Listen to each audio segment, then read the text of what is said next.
सैफरील हल्ला प्रकरणामध्ये एक संशयित ताब्यात, 4 घरफोडीचे गुन्हे दाखल असलेल्या शाहिदची कसून चौकशी।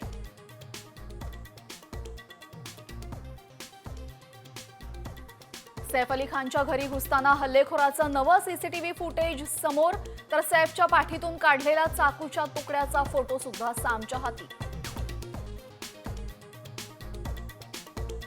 सैफ अली खानची प्रकृती उत्तम, आयसीयू मधून स्पेशल रूम मध्ये हलवलं, कुठलाही धोका नसल्याची डॉक्टरांची माहिती। सैफवर हल्ला करणाऱ्या आरोपीकडनं किंग खानच्या बंगल्याचीही रेकी, 14 जानेवारीला मन्नत बंगल्यामध्ये शिरण्याचा प्रयत्न केल्याची माहिती। 2 सख्ख्या भावांची हत्या, बीडमध्ये पुन्हा असंतोष, तर तिसरा भाऊ गंभीर जखमी, 4 संशयित पोलिसांच्या ताब्यात। पुणे नाशिक महामार्गावर नारायणगावजवळ भीषण अपघात, 9 जणांचा जागीच मृत्यू, मुख्यमंत्र्यांकडून मृतांच्या नातेवाईकांना 5 लाखांची मदत।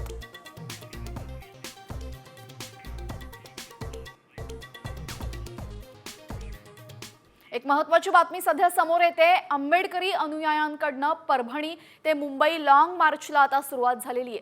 सोमनाथ सूर्यवंशी यांचा कोठडीमध्ये झालेला मृत्यू आणि विजय वाकोडेंच्या कुटुंबाला न्याय देण्याच्या मागणीसाठी हा लॉंग मार्च काढण्यात येतोय। सोमनाथ सूर्यवंशींची आई आणि भाऊ या आंदोलनामध्ये सहभागी झाल्याची माहिती समोर येतेय। परभणीपासून ते मुंबईपर्यंत असा हा मोर्चा निघणार आहे। सोमनाथ सूर्यवंशी यांना न्याय द्या या मागणीसाठी हा मोर्चा काढण्यात येतोय।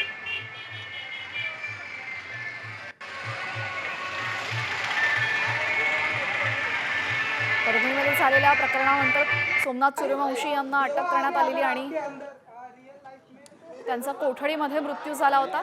दरम्यान त्यानंतर शासनाने त्यांना काही मदत देऊ केली, मात्र ती मदत अमान्य असून काही मागण्या सोमनाथ सूर्यवंशी यांच्या कुटुंबियांकडून ठेवण्यात आलेल्या आहेत आणि त्या मागण्या जोपर्यंत पूर्ण होत नाही, सोमनाथ सूर्यवंशींना जोपर्यंत न्याय मिळत नाही, त्या पोलिसांवर जोपर्यंत कारवाई होत नाही, तोपर्यंत हे आंदोलन सुरू राहणार असल्याची माहिती मिळते।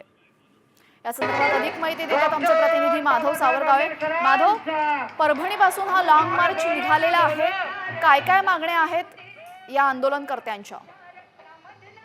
गेल्या 18 दिवसापासून 20 दिवसांपासून परभणी शहरामध्ये आंदोलन सुरू आहे आणि या आंदोलनाची दखल प्रशासकीय पातळीवर घेतली जात नाही अशी नाराजी व्यक्त केली जाते आणि तो संताप सुद्धा सातत्याने व्यक्त केला जात होता।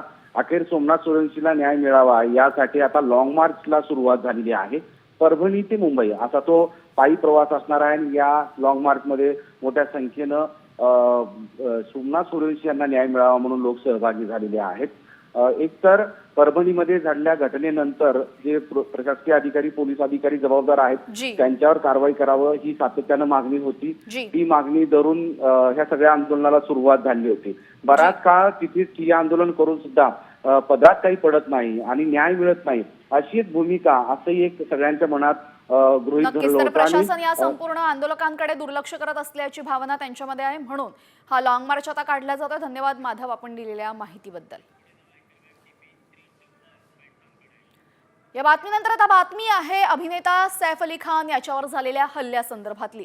हल्लेखोर हा अभिनेता सैफ अली खानच्या घरातून बाहेर पडतानाचं सीसीटीव्ही फुटेज काल समोर आलं होतं, मात्र आता हल्लेखोर घरामध्ये घुसला कसा याचं सुद्धा सीसीटीव्ही फुटेज सामच्या हाती लागलेलं आहे। यामध्ये हा हल्लेखोर इमारतीच्या पायऱ्या चढताना पाहायला मिळतोय। रात्री 1:37 हे सीसीटीव्ही फुटेज आहे। या व्हिडिओमध्ये आरोपी तोंड बांधून दबक्या पावलांनी इमारतीच्या पायऱ्यांवरनं वरती चढतोय। दरम्यान हल्लेखोर काळ्या रंगाचं टी-शर्ट, पॅन्ट आणि बॅग घेऊन लपतछपत पायऱ्या चढताना दिसतोय। त्याने तोंडाला लाल रंगाचा कपडाही गुंडाळलाय। दरम्यान सैफवर हल्ला केल्यानंतर हल्लेखोर रात्री 2:33 याच पायऱ्या उतरून खाली उतरताना पाहायला मिळतोय।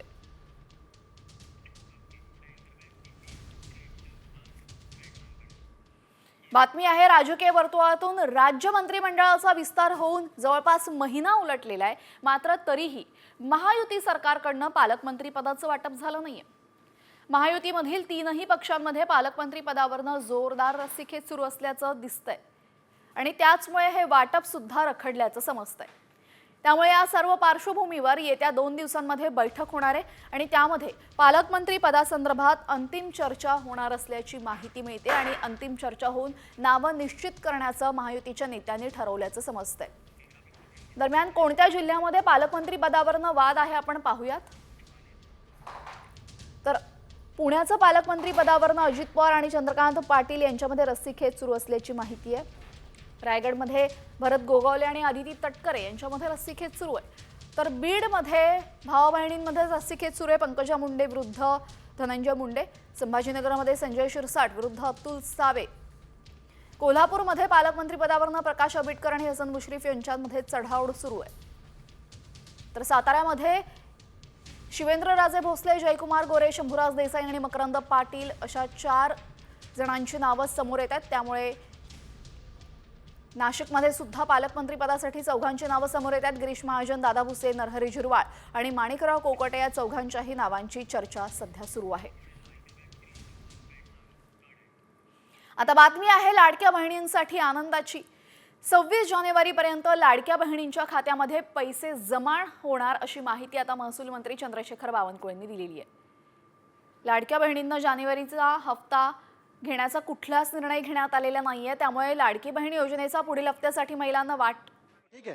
जब मैं घूम रहा हूँ गलियों में तो एक लेडीज आती है चिल्लाती है रिक्शा रिक्शा रिक्शा भागते हुए आगे से। उसके बाद में देख रहा हूँ तो एक गेट से आवाज आ रही है, तो गेट पे आवाज लगाने के बाद देख रहा हूँ तो वहाँ पे एक आदमी निकल रहा तो पूरा खून से लथपथ है।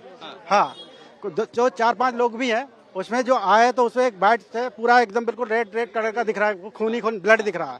उसके बाद फिर रुकाता हूँ गाड़ी में, उनको फिर बैठाता हूँ। बैठाने के बाद में फिर वो लोग जाते हैं हॉस्पिटल, उनको छोड़ता हूँ मैं। हाँ, उसके कौन आदमी था? नहीं मेरे को उस टाइम नहीं मालूम। जब वहाँ पे हॉस्पिटल जाकर अपना लीलावती पहुँचते हैं उसके बाद में फिर वो स्टाफ लोगों को बुलाते, गार्ड आया, गार्ड को बोलता फटाक से स्टाफ लोगों को बोला मेरा स्टम्प करवाओ, तो बोला मैं सैफ अली खान हूँ। तब मैं देख रहा हूँ पीछे बैठ के, तो हाँ तब मैं देखा एक हालत क्या थी? हालात वही। भजन सिंह जी, हाँ एक बार आप एक बार सबके लिए एक से भाई किस हालत में नहीं थी। भजन जी एक बार हाँ। सबके आसानी के लिए अगर शुरुआत से कितने बजे का वक्त आप कैसे मुझे शुरू से लेकर के आखिर तक की कहानी बताइए। आप उनके बिल्डिंग के बिल्डिंग में हम लोग का ऐसा गलियों में घूमना रहता है। ठीक है, जैसे हम लोग क्या रहते हैं रात को भाड़ा घुसते हैं हम लोग, नाइट में गाड़ी चलाते हैं तो कोई ना कोई मिल ही जाता। अब रनिंग में हम चल रहे हैं, हमको नहीं मालूम कि इधर क्या है। जैसे एक छिकड़ी है उधर गाड़ी भी लगा देते, चलो कोई भाड़ा खाने का रहता है, उधर रेस्टोरेंट वगैरह है, एक छिकड़ी करके रेस्टोरेंट है, तो उधर फिर भाड़ा हम लोग को मिलता रहता है। तो हम वही गली के चक्कर में हम जा रहे थे तो उधर से फिर एक लेडीज आ रही भागते हुए। कौन, करीना कपूर? नहीं करीना कपूर नहीं थे। तो वो भागते भागते रिक्शा रुका। रुकने के बाद फिर मैं देख रहा हूँ गेट से, बोले गेट पे लगाओ, किसी को घाव लगा है, चोट लगा है, हॉस्पिटल लेके जाना है। तो मैं घुमा के गाड़ी लगाता हूँ जैसे, तो उसमें तो फिर 2-4 लोग निकलते हैं। निकलने के बाद फिर रिक्शा में बैठा जाता है। बैठने के बाद फिर एक बच्चा बैठता है उनके साथ में, एक थोड़ा यंग आदमी है वो बैठते हैं।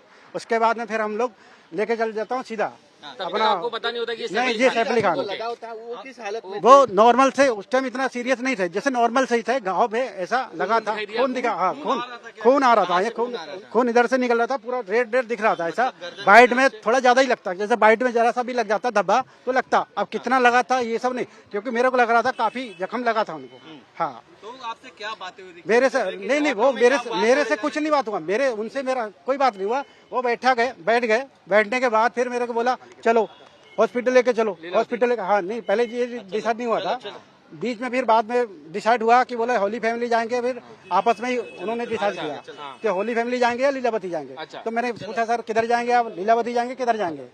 तो बोले कि चलो अपना लीलावती चलो। तो लीलावती उनको लेके गया। जैसे उतारता हूँ तो फिर स्टाफ को बुलाया जाता, बोले गार्ड आया। गार्ड आने के बाद उसके बाद में देखते हैं तो स्टाफ आया तो बोला कि फटाक से स्टाफ को बुलाओ, मैं सैफ अली खान हूँ। हाँ, तब मुझे पता चलता कि ये सैफ अली खान है। मेरे वैसे नहीं पता था कि ये सैफ अली खान है। आपकी ऑटो कौन सी है? हाँ जी। पैसे नको देऊ इकडे, पैसा क्यों दे रहा है इधर? पैसा देने का हाँ। और आपका ये ऑटो है, ये वाला ऑटो? नहीं ऑटो में वेट से है। हाँ, गर्दन तो उनके वो लगा होगा। हाँ इतना वो किस हालत में थी? मैं देखो मैं गाड़ी पे ध्यान में इतना ध्यान नहीं दे रहा हूँ, बट ये है जख्म के लिए इतना नहीं देखा ना। ये ब्लड जब निकल रहा है तो इधर से जब भीगा हुआ है तो खून से ही भीगा होगा ना। हाँ हाँ जी, चाकू लगा हुआ था। हाँ चाकू लगा हुआ था, वो किस हालत में थे? नहीं चाकू लगा होगा, जैसे लगा होगा तो ऐसा लगा होगा, इतना तो नहीं होगा, बट जैसे जैसे लगा होगा पूरा ब्लड निकल रहा है तो उसमें होता ही है। हाँ, भजन सिंग यांनी सैफ अली खान यांना हॉस्पिटलमध्ये नेलं, ते सध्या आपल्यासोबत आहेत। भजन सिंग जी क्या कहेंगे, क्या क्या क्या कैसा माहौल था, किस हालत में सैफ अली खान थे, आप वहाँ पर कैसे पहुंचे? 2 मिनट का सब लोग आपने सैफ अली खान को हॉस्पिटल में पहुंचाया। हाँ, हाँ। किस हालत में सैफ अली खान थे, आप वहाँ पर कैसे पहुंचे, क्या पूरा वाक्य था? वाक्य वही था, जैसे सीरियस थे वो। हम लोग जा रहे थे गलियों पे, हम लोग का काम रहता है नाइट में गाड़ी चलाने का, ठीक है, अपने धंधे के लिए हम लोग गाड़ी घूम रहे थे, तो कोई मिलता है, उसके बाद में हमको हाथ बोलता है रिक्शा रिक्शा रिक्शा, गेट से भी आ जा रहा है कि रिक्शा रोको रोको रोको रोको, हम लोग के ठीक है। उसके बाद बोले कि पीछे लगाओ गेट पे, तो ऐसे यूटर्न मारता हूँ तो गेट खुलता है, उसके बाद में 2-4 लोग निकलते हैं। एक जो शख्स निकलता है जो सैफ अली खान कहते हैं, वो पूरा खून से लथपथ है, उनको काफी घाव लगा है और खून से लथपथ है, ठीक है। हाँ, उसके बाद में जैसे वो आते हैं फिर बैठते हैं, उसके बाद में और भी गार्जियन रहते हैं, तो बोले तुम चलो, हम लोग आते हैं पीछे से, कुछ लेडीज थी। हाँ, करीना कपूर को मैं इतना ध्यान नहीं दे रहा हूँ, मैं तो जो जो बैठा है वो पैसेंजर, मैं तो खाली एक आम आदमी सोचता है ये पैसेंजर है। हाँ, तो मैंने फटाफट उसको बैठाया गया, तो फिर लेके उसके बाद सीधा मैं गया हॉस्पिटल। तो बीच में इतना डिस्काउंट किया, बोला लीलावती जाएंगे होली फैमिली, तो मैंने पूछा सर किधर लूँ, तो बोले कि सीधे लीलावती ले लो, तो लीलावती हॉस्पिटल लेके गया। एक एम्बुलेंस खड़ी थी, वो हटा है, उसके बाद मैं इमरजेंसी वार्ड में लगा दिया हूँ। उसके बाद में उतरे हैं, तो सैफ अली खान खुद ही बोले कि मैं सैफ अली खान हूँ, स्टाफ को फटाक से बुलाओ। हाँ, बस इतना बात हुआ। स्टेजर आया, रिक्शा के अंदर आपकी बातचीत हुई थी सैफ अली खान से? ज्यादा कोई बात नहीं हुई थी। हाँ, ऐसा कुछ बात नहीं हुई थी, वो ऐसा दर्द से थोड़ा हाथ ले रहे थे कि दर्द हो रहा था, जैसे घाव लगा था। हाँ, जैसे स्टेशन लेने में थोड़ा टाइम लगता है, आधा से 1 मिनट मेरे रिक्शे में वेट किए थे वो।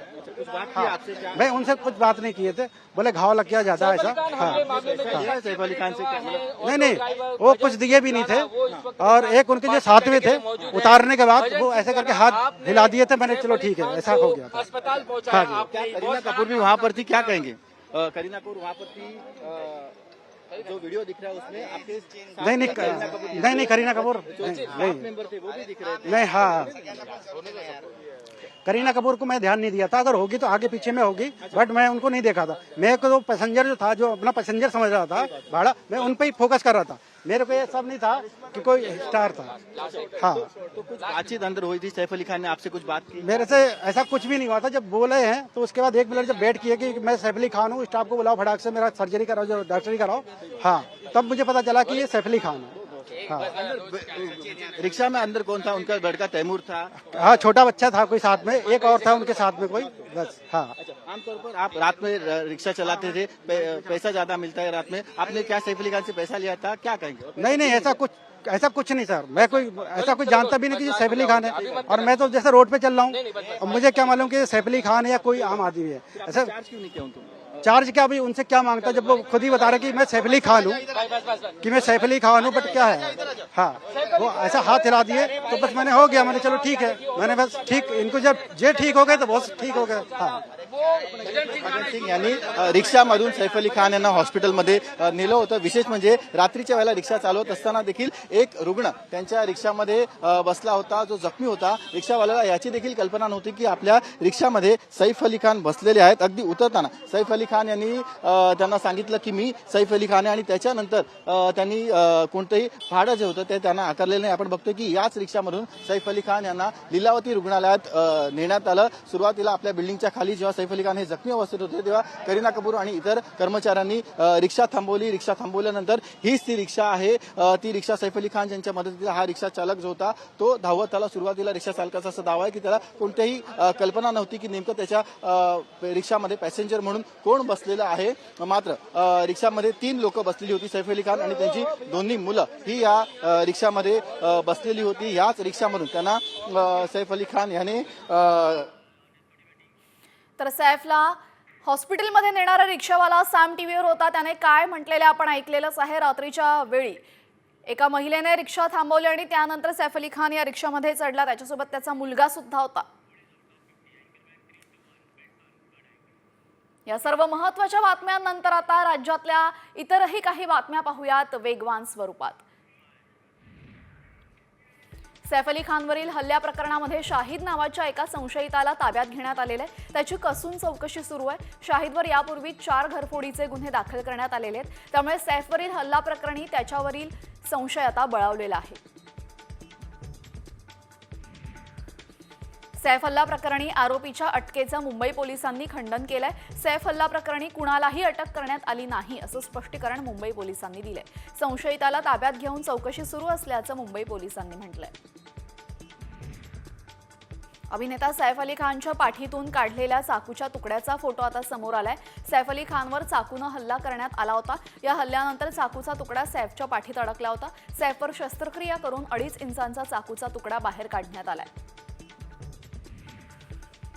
सैफ अली खानच्या प्रकृती संदर्भात महत्त्वाची माहिती समोर येते। सैफच्या प्रकृतीमध्ये सुधारणा झाल्याचं डॉक्टरांनी म्हटलंय। कुठलाही धोका नाही, तसेच आयसीयू मधून सैफला बाहेर काढण्यात आलेलं आहे। सैफला विश्रांतीची गरज असल्याचंही डॉक्टरांनी म्हटलंय।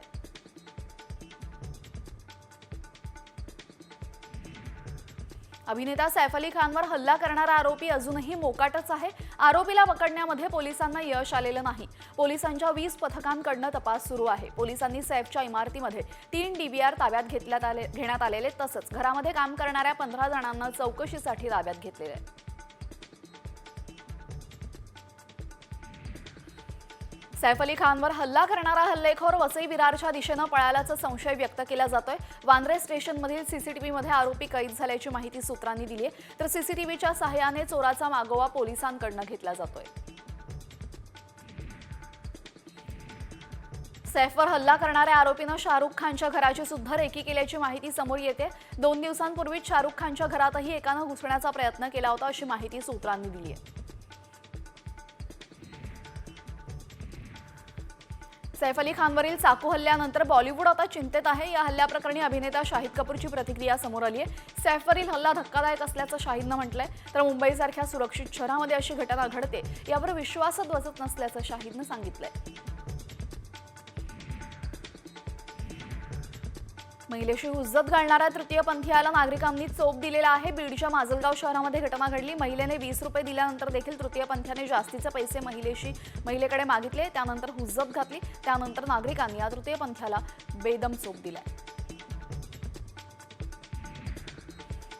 विद्यार्थी मारहाण प्रकरणातील आरोपी क्षितिज कांबळेला पोलिसांनी ताब्यात घेतलेलं आहे। नांदेडच्या श्रीनगरमध्ये एका विद्यार्थ्याला चोरीच्या कारणावरून पोलीस आणि त्याच्या 2 मित्रांनी तोंडात रुमाल कोंबून मारहाण केली होती। मारहाण करणाऱ्या पोलीस कर्मचारी आकाश सावंतला निलंबित केलं असून तो फरार आहे। जळगावच्या MIDCतील एका कंपनीमध्ये परप्रांतीय व्यवस्थापकाला मनसे शहराध्यक्ष विनोद शिंदेंनी कानशिलात लगावली आहे। हा परप्रांतीय मॅनेजर मराठी कामगारांवर अन्याय करत असल्याचा आरोप आहे, तर मॅनेजरने जाणून बुजून मराठी तरुणांना पगार 2 महिन्यांपासून रोखून धरल्यानं मनसे आक्रमक झाली आहे।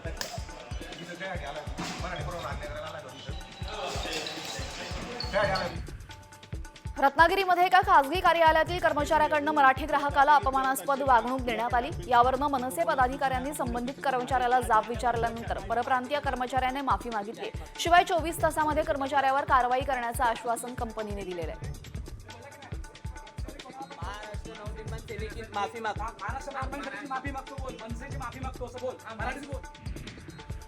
छत्तीसगडमधील बिजापूर जिल्ह्यामध्ये सुरक्षा दलांनी चकमकीमध्ये 12 नक्षलवाद्यांना ठार केलं।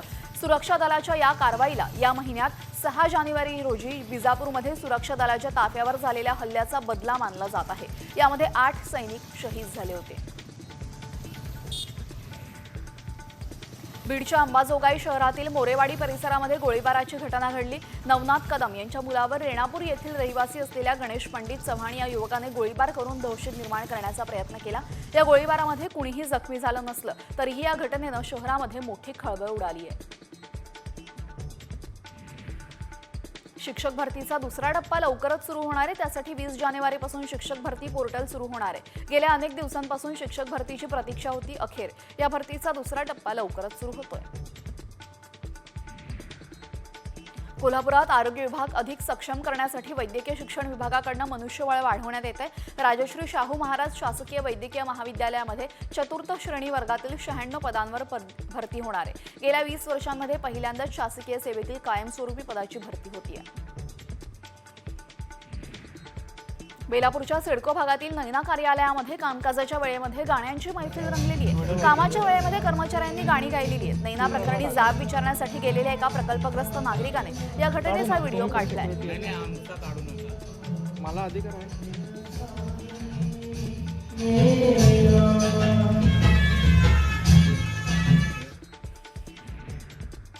पंढरपूरच्या चिंचणी येथील कृषी ग्रामीण पर्यटन केंद्र आकर्षण ठरतंय. वर्षभरात सुमारे 25,000हून अधिक पर्यटकांनी चिंचणीला भेट दिलेली आहे. गेल्या 3 वर्षांमध्ये कृषी पर्यटनातून 1 कोटींचा आर्थिक उलाढाल झालेली आहे.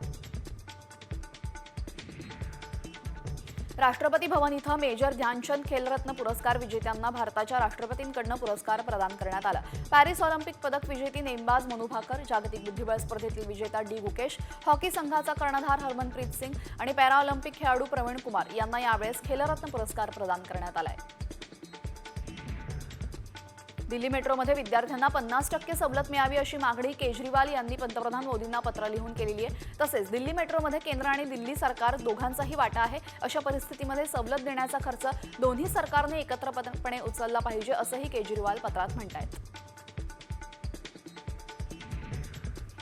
दरवर्षीप्रमाणे यावर्षी देखील भारत मोबिलिटी एक्स्पो आयोजित करण्यात आलेला आहे. इंडिया मोबिलिटी ग्लोबल एक्स्पोमध्ये यावेळी 100हून अधिक नवीन वाहनं लॉन्च होणार आहेत. दरम्यान पंतप्रधान नरेंद्र मोदींनी या एक्स्पोचा दौरा केलेला आहे.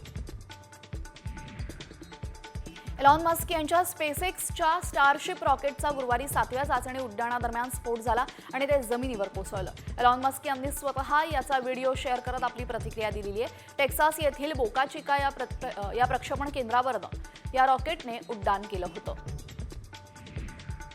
अधिकाराचा गैरवापर आणि अल कादिर युनिव्हर्सिटी प्रोजेक्ट ट्रस्टशी संबंधित भ्रष्टाचाराच्या प्रकरणामध्ये पाकिस्तानचे माजी पंतप्रधान इम्रान खान यांना 14 वर्षांचा तुरुंगवास ठोठावला आहे.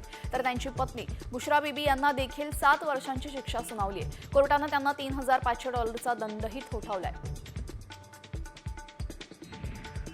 इस्रायलचे पंतप्रधान बेंजामिन नेतन्याहू यांच्या कार्यालयामध्ये मोठी घोषणा करण्यात आलेली आहे. इस्रायल हमासमधील युद्धविराम करारावर पंतप्रधानांच्या कार्यालयाकडून शिक्कामोर्तब करण्यात आलेला आहे.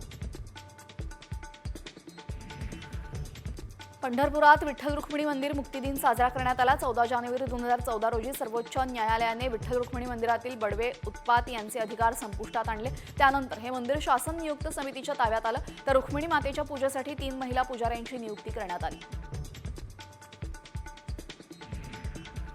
पुणे जिल्ह्यातील इंदापूर तालुक्यातील हजरत मलिक साहेब उरुसाची उत्साहात सांगता झाली. यात्रेची पारंपरिक वाद्यांमध्ये छबिना शोभेचं दारुकाम करमणुकीचा कार्यक्रम असं झाला. त्यानंतर कुस्त्यांनी उरुसाची सांगता झाली.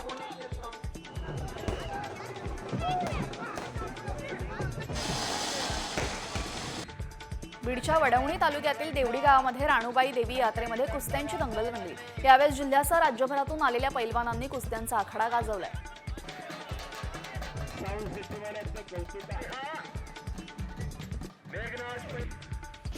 जळगाव जिल्ह्यातील चाळीसगाव येथील पीर मुसा कादरी बाबांच्या उरुसाला सुरुवात झाली. या उरुसाचे प्रमुख आकर्षण असलेल्या मानाच्या तलवारीच्या मिरवणुकीमध्ये भाविकांनी सहभाग नोंदवला. यंदा तलवार पकडण्याचा मान मोहिते देशमुख यांना मिळालाय.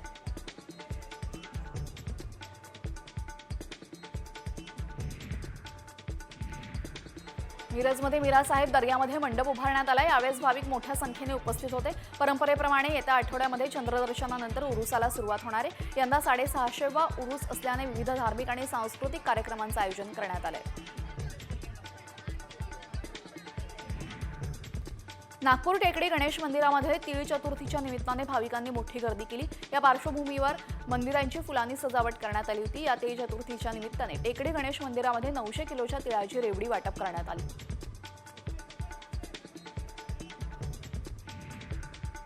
रामतीर्थ गोदावरी सेवा समितीकडनं गोदा आरती ही प्रथमच 182 देशांमध्ये पाहिली गेलेली आहे. श्री रविशंकर यांच्या उपस्थितीमध्ये गोदावरी नदीची महागोदा आरती यूट्यूबच्या माध्यमातून 65 लाखांपेक्षा अधिक नागरिकांनी पाहिली आहे. नाशिकमध्ये गोदावरीची आरती ही देशातील पहिली आरती आहे जिथे महिला सुद्धा गोदा आरती करतायत.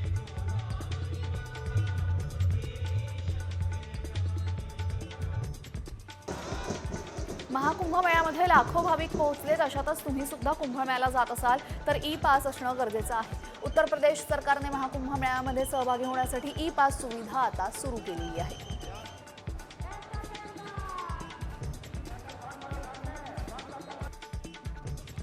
महाकुंभ मेळ्यामध्ये जाण्यासाठी भाविकांची मोठी गर्दी आहे. याचा फायदा आता विमान कंपन्या घेत आहेत. प्रयागराजला जाणाऱ्या विमान तिकिटांचं बुकिंग मोठ्या प्रमाणात वाढलं असून विमान भाडं सुद्धा अनेक पटींनी वाढलंय. दिल्ली ते प्रयागराज या विमानाच्या तिकिटांच्या किमती आता 21% वाढवल्या आहेत.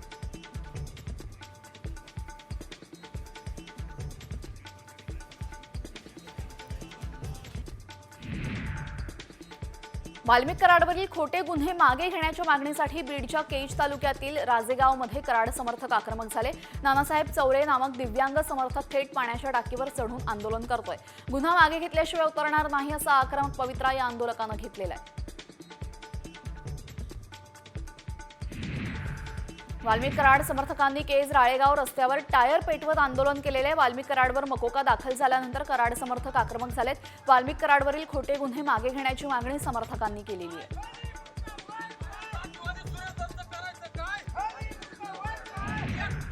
माकडमधील दोन्ही फ्लॅटचा चालू वर्षाचा कर वाल्मिक कराडनं भरलाय. वाल्मिक कराड सरपंच हत्येच्या गटातील प्रमुख संशयित आरोपी आणि मकोका कायद्याखाली अटकेत आहे. त्याचे चिंचवडमध्ये आलिशान फ्लॅट असल्याची माहिती पुढे आली आहे.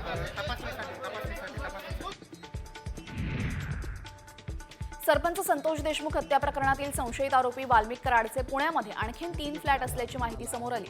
ज्योती जाधवच्या नावावर हे फ्लॅट खरेदी करण्यात आले. ज्योती जाधव ही वाल्मिक कराडची दुसरी पत्नी असल्याची माहिती आहे, तर एक फ्लॅट हा मुंडेंच्या नावावर असल्याचं समजतंय.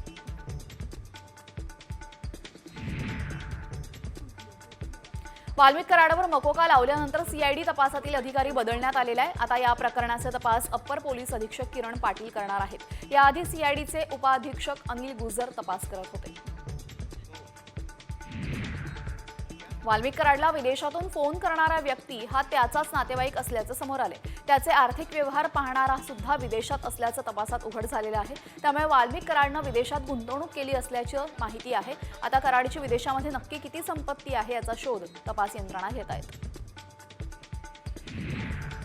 तृप्ती देसाई यांनी केलेले आरोप खोटे असल्याचं स्पष्टीकरण दिंडोरीतील आश्रम प्रशासनाने दिलेलं आहे. सरपंच संतोष देशमुख यांच्या हत्येनंतर वाल्मिक कराड आणि विष्णू साठे दिंडोरीत आश्रमात होते असा गंभीर आरोप सामाजिक कार्यकर्त्या तृप्ती देसाई यांनी केला होता.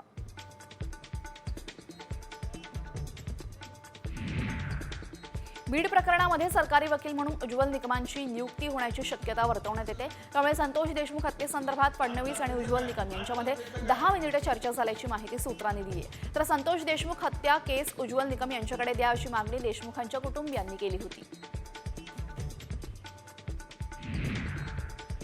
अजित पवारांच्या राष्ट्रवादीचं उद्यापासून शिर्डीमध्ये 2 दिवसांचं अधिवेशन होणार आहे. या अधिवेशनाला नाराज छगन भुजबळ उपस्थित राहण्याची शक्यता कमी असल्याचं बोललं जात आहे. दुसरीकडे मंत्री धनंजय मुंडे मात्र शिर्डीतील अधिवेशनाला उपस्थित राहणार असल्याची माहिती आहे. महायुतीमधील 3ही पक्षांमध्ये पालकमंत्री पदावरनं जोरदार रस्सीखेच असल्याचं समजतंय. त्यामुळे हे वाटपही रखडल्याचं समजतंय. या सर्व पार्श्वभूमीवर येत्या 2 दिवसांमध्ये बैठक होणार आहे. त्यामध्ये पालकमंत्री पदाबाबत अंतिम चर्चा करून नावं निश्चित करण्याचं महायुतीच्या नेत्यांनी ठरवल्याचं समजतंय. ठाकरे गटाचे नेते राजन साळवी मोठा निर्णय घेणार असल्याची माहिती समोर आलेली आहे. विधानसभेमध्ये पराभव झाल्यानंतर साळवी नाराज असल्याची कुजबूज राजकीय क्षेत्रात सुरू आहे. तर मध्यंतरी राजन साळवी यांनी उद्धव ठाकरेंची भेट घेतली होती.